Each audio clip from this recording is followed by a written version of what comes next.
Hi,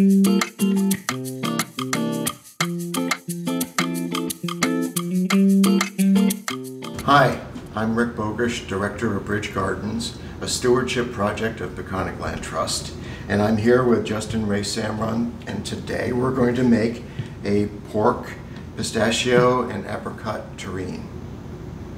Some people might ask, what is the difference between a pate and a terrine? Pates are generally very fine-grained, homogeneous, generally have nothing else recognizable inside. And terrines generally are coarser, usually no organ meats, unlike a pate, and often have ingredients like nuts and apricots, as we're doing today. You know, in a lot of ways, a terrine is just like a fancy meatloaf. It's almost cooked in the same way. We're using a meatloaf pan and as our terrine container today, and it is lined with bacon, strips of bacon laid that way, and then also at the ends. Into this we'll be putting all of our ingredients. So here I have about 2.5 pounds of ground pork. Actually, it's not ground pork, it is, but it's also sausage. And that's really what the recipe calls for, and that's what I usually use. It makes it super easy, and in fact I'd say, you know, this is one of the easiest terrines to make. It's certainly a good one to start with because it does just start out with sausage meat, which I've fluffed up a little bit with a fork, and to it I'm going to be adding some pork loin. You could use pork tenderloin. You basically want a boneless cut of meat. And I marinated it overnight in a couple tablespoons of brandy, some thyme sprigs, which I'm going to remove, and a couple cloves of garlic that are chopped up. And we're going to put this in here with the sausage. Make sure that we get out fish out the thyme sprigs. And so I guess those sprigs are for taste. Yeah. Okay. The thyme and the garlic really give it a lot of nice flavor. And you want to incorporate the pork in here, and using a fork, you know, you might want to use hands also, which are the best kitchen tool. Now, is it possible to overmix this? No, I would say no. Okay. No, it's really very, very forgiving. So that's kind of nicely distributed, you think? Yeah. So now what we're going to do is add chopped parsley. You chopped up a small bunch of chives. It's very herbaceous. And not the apricots yet, and pistachios. That's 4 ounces of pistachios. Take about half of this, mix, and put it in the terrine, and really get in there with some force. You want to fill it about halfway. Now, Rick, I noticed you didn't add any salt or pepper. Well, you're right. I didn't because this is sausage meat, which is already well seasoned. Okay. And I did test it. I did cook up some yesterday and taste it for seasoning, and it was it had plenty of salt and pepper in it and flavor in it. So I didn't do that. But you could always, if you're uncertain, take a bit of this mix, fry it up in a small pan as a sample. You know, make sure you cook it well, and then test it, and then adjust as necessary if you want. It's a good idea. But if you're using sausage, you probably don't need to add salt and pepper. So once I have this packed in, I'm going to take my apricots here and just put a line down the center. Oh, you might need from 10 to 12, slightly more apricots. That's beautiful. And just put them right down the center. It'll slice up nicely, and you can always tuck an extra one in if you want. Now, what is the purpose of the apricots there? Well, I think it's visual because it looks nice when you slice it. And it's also a nice flavor, a nice complement to the saltiness and of the meat and the flavor of the meat. So now you take the rest of this and pack it down. Is there a particular shape you're looking for? Well, it could be flat. I sort of like it rounded, but remember this is going to be the bottom. Yes. So you might want to keep it as, you know, on the flattish side. Take any of those little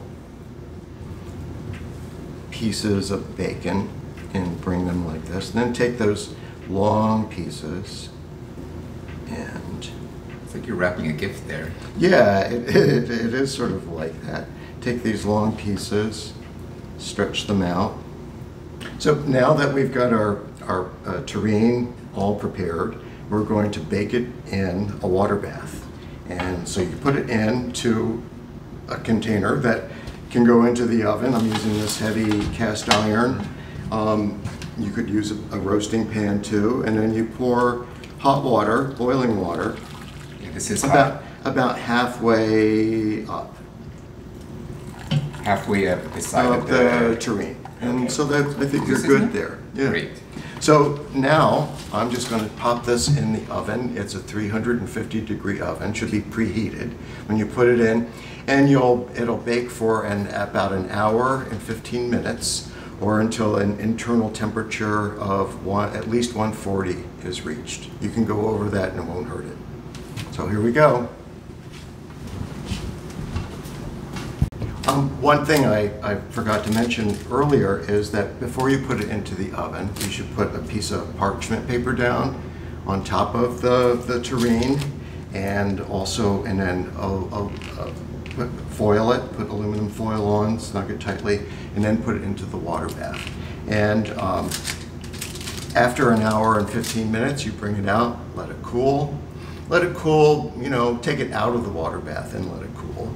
And, you know, let it come to room temperature, I'd say, before you put it into the refrigerator. And then you need to weight it down overnight. And I used a brick, a clean brick, one I washed, and then wrapped in aluminum foil, put it on top. This densens up the terrine and makes it really easy to slice later. So we can now unmold this.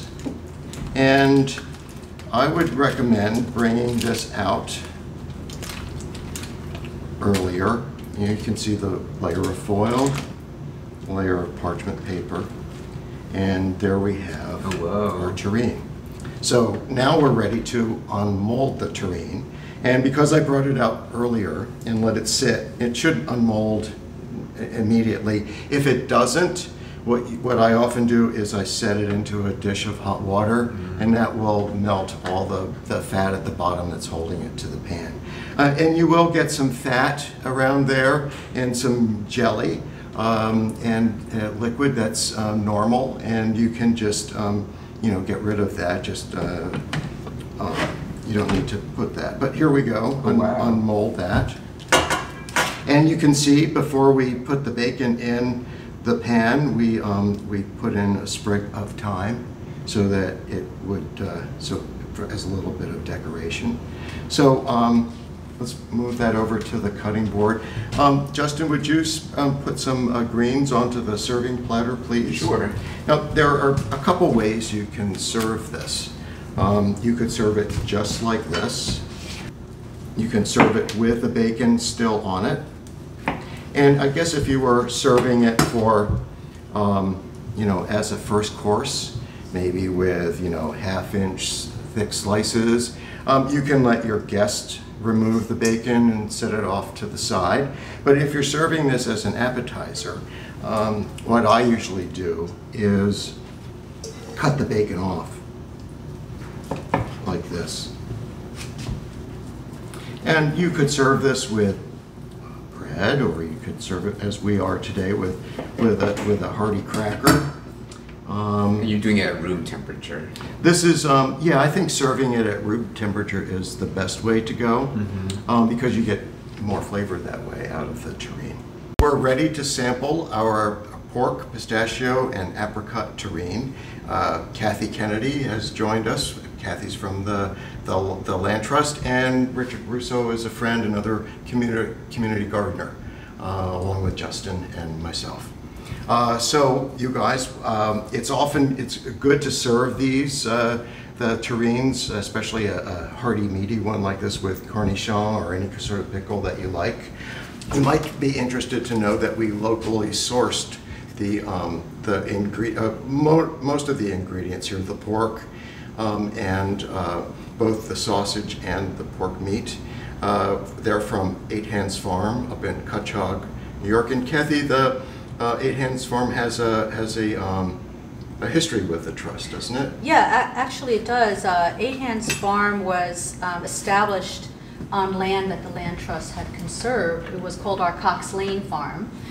We purchased it from the McCary family back in, I think, 2007, so the property is protected from further development. And when Tom Geppel and Carol Festa, his wife, decided to create 8 Hands Farm, they were looking for a place and they purchased it from us, the protected property.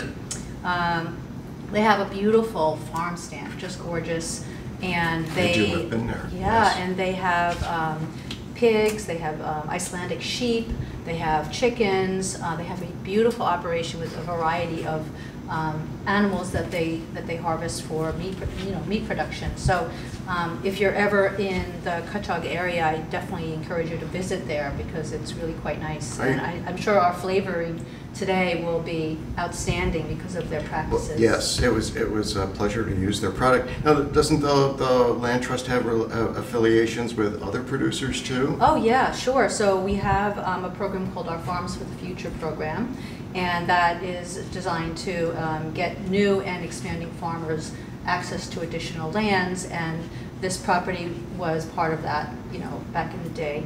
And we have a number of other farmers, everyone from like Browder's Birds, which is doing, of course, birds, chickens, but also there's oyster farmers and what about Goodale Farms too? Oh yeah, and Goodale Farm. So Goodale, which is right in Aquabog area, they also have meat production, so you can always purchase quality grown meats there as well. And the trust helped them get established? Yeah, I believe that Goodale is also operating on some protected land. Wow, that's wonderful, really is. Kathy, you should have some. Thank you. It's really great, Rick. And you also have some crackers here too? Crackers make it, it's always nice to put it on something, crackers or a toasted French bread, either one or the other. And you can either eat the salad or not. It's more for decoration. It looks too good to pass up, Rick. Yes. Here. Thank you all for coming. Thank you, Kathy, and Richard and Justin and Justin for your work, help in making the terrine, and thanks to our viewers and our cameraman.